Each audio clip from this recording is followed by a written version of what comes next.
Not just push it square in the middle. Back square. Back. दुनिया के नक्शे पर एक छोटा सा टुकड़ा है, मगर उसकी जमीन पर लिखी गई तारीख पूरी दुनिया के ज़मीर को चीरती है। ये मुक़द्दस सरजमीन जहां कभी अंबिया के कदमों की महक थी, आज इंसानियत के सबसे बड़े सानी है, सबसे तवील तनाज़ो और सबसे पेचीदा सियासी मसले की अलामत बन चुकी है। फ़लस्तीन और इसराइल, दो कौमें, दो दावे, दो सदियां और एक ऐसा जख्म जो आज भी ताज़ा है। ये डॉक्यूमेंट्री इस जख्म की जड़ों तक जाती है, ये तारीख को खोजती है, वाक़यात को जोड़ती है, इंसानियत के बिखरे टुकड़ों को समेटती है और आखिर में ये सवाल उठाती है, क्या इस खून रेज़ी का कोई इख्तिताम है? क्या दोनों रियासतें अमन के साथ रह सकती हैं?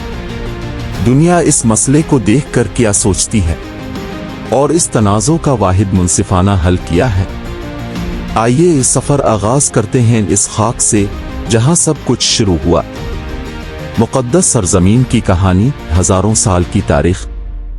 इसराइल फ़लस्तीन की सरजमीन सिर्फ एक खित्ता नहीं, बल्कि तीनों बड़े मज़ाहिब इस्लाम, ईसाईयत और यहूदियत का मरकज़ है। ये मुक़द्दस वादी अंबिया की गुज़रगाह रही, सल्तनतों का दार अल हुकूमत रही और इंसानियत की तहजीबों का पुलसिरात भी। यरूशलेम ज़मीन का वो मरकज़ जहाँ ज़माना सद्दा करता है। यहाँ वो शहर है जिसे यहूदी अपना कदीम मरकज़ कहते हैं, मसीही इसे मसीह की सरजमीन समझते हैं और मुसलमान उसे क़ब्ल अव्वल और मेराज का दरवाज़ा मानते। ये सरजमीन किसी एक कौम की नहीं बल्कि पूरी तारीख की है।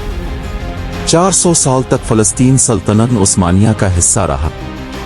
इस वक्त यहाँ मुसलमान, मसीही और यहूदी अक्सरियत के साथ रहते थे, लेकिन ज़मीन की तक़सीम, आबादी के तवाज़ुन और सियासी ताकत में कोई शदीद फ़र्क मौजूद न था। यहाँ तक कि यूरोप में एक तहरीक अलिफ़ाबेर जिसने इस खित्ते की तकदीर बदल दी। सहूनियत क्या थी? 19वीं सदी के आखिर में यूरोप में बढ़ती हुई नस्ल परस्ती और यहूदियों पर मज़ालिम ने यहूदी दानिश्वरों को एक नारा दिया, हमें एक कौमी वतन चाहिए। यही तहरीक सहूनियत फ़लस्तीन को यहूदी वतन के तौर पर देखने लगी। पहली जिंग अजीम और उस्मानी सल्तनत का ज़वाल। उस्मानी सल्तनत ख़त्म हुई, बरतानिया ने फ़लस्तीन पर कब्ज़ा किया और 1917 में ऐलान बाल्फोर सामने आया, हम फ़लस्तीन में यहूदी कौम के लिए एक कौमी घर के क़याम की हिमायत करते हैं। ये ऐलान इस आग का पहला शोला था जो आगे चलकर पूरी दुनिया को लपेट में ले लिया। 1918 से 1947 तक लाखों यहूदी यूरोप से फ़लस्तीन आने लगे।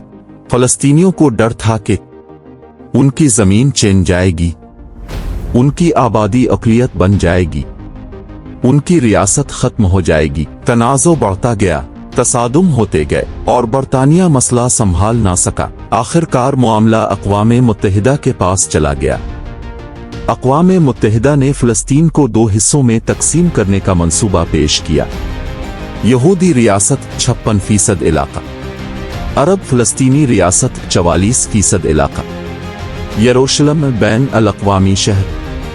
यहूदी क़यादत ने उसे कबूल किया, अरबों ने इसे मुस्तरद किया क्योंकि ज़मीन इनकी अक्सरियत की थी और तक़सीम में उन्हें अक़लियत वाला हिस्सा मिला था। ये फैसला आग के दरवाजे खोल गया। 14 मई 1948 यहूदी क़यादत ने इसराइल की रियासत का ऐलान किया। अगले ही दिन अरब ममालिक की फ़ौजें इसराइल पर हमला आवर हुईं। जंग का नतीजा, इसराइल ने तक़सीम से भी ज़्यादा इलाका हासिल कर लिया। मग़रिबी यरूशलेम भी इसराइल के पास चला गया। इसराइल मजबूत रियासत बन गया, मगर फ़लस्तीनियों के लिए यह दिन तारीख़ की सियाह तरीन रात बना। तकरीबन 7 लाख फ़लस्तीनी बेघर हुए, घर छोड़ने पर मजबूर हुए या निकाल दिए गए। उनकी बस्तियां मिटा दी गईं, उनकी ज़मीनें ग़स्ब हो गईं, उनके गांव तारीख़ से मिटा दिए गए। ये ज़ख्म आज तक नहीं भरा। ये वो लम्हा था जब फ़लस्तीनी मसला तनाज़ो से बढ़कर इंसानी अलमिया बन गया। 6 रोज़ा जंग, तारीख़ की मुख्तसर तरीन मगर फैसला कुन जंग। इसराइल ने कब्जा कर लिया गजा की पट्टी, मगरबी किनारा, मशरकी यरूशलेम, गोलान की पहाड़ियां, सहराए सीना। अब पूरा फलस्तीन इसराइली कंट्रोल में था। फलस्तीनी रियासत का तसव्वुर तकरीबन खत्म हो गया। ये कब्जा आज भी जारी है और यही तनाज़ो की सबसे बड़ी जड़ है। फलस्तीनी कौम मुंतशिर थी, उन्हें क़ियादत चाहिए थी।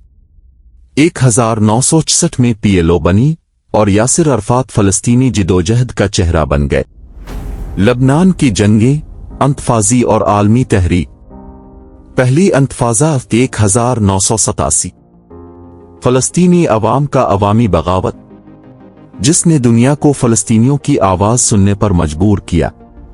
दूसरी अंतफाजा 2000, जिसमें हालात इंतहाई खराब हो गए। 1993 में दुनिया ने पहली बार उम्मीद की किरण देखी। इसराइल ने फलस्तीनियों को कुछ इलाकों में महदूद खुद मुख्तारी तस्लीम की।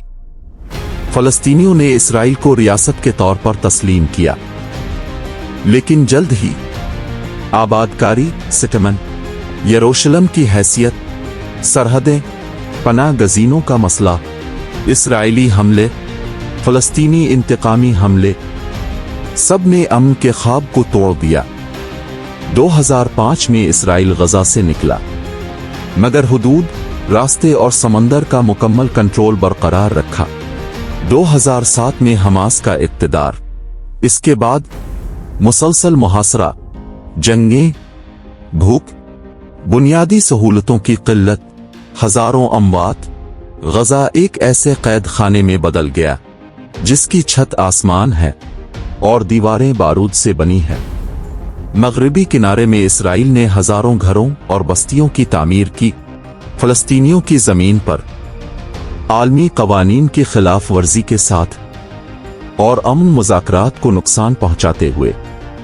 आबादकार इंतहा पसंद अक्सर फलस्तीनी घरों और खेतों पर हमले करते और रियासती इदारे अक्सर उन्हें सजा नहीं देते।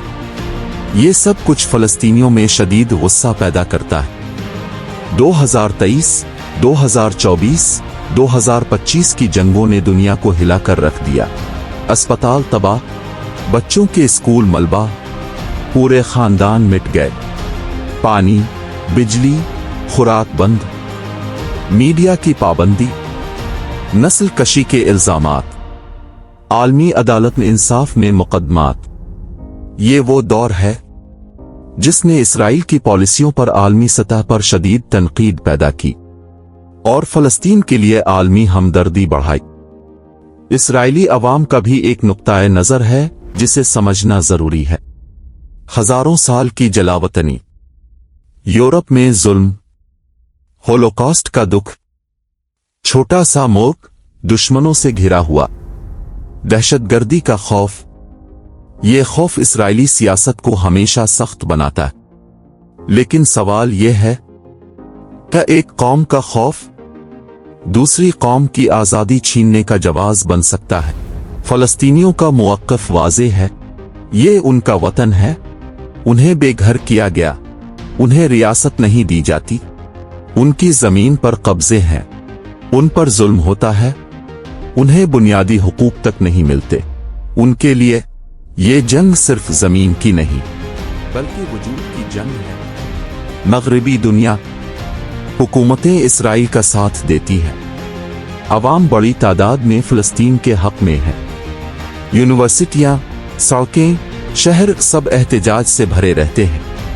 मुस्लिम दुनिया, फलस्तीन के लिए शदीद जज्बात, मगर अमली मदद कम, सियासी तकसीम बहुत ज्यादा।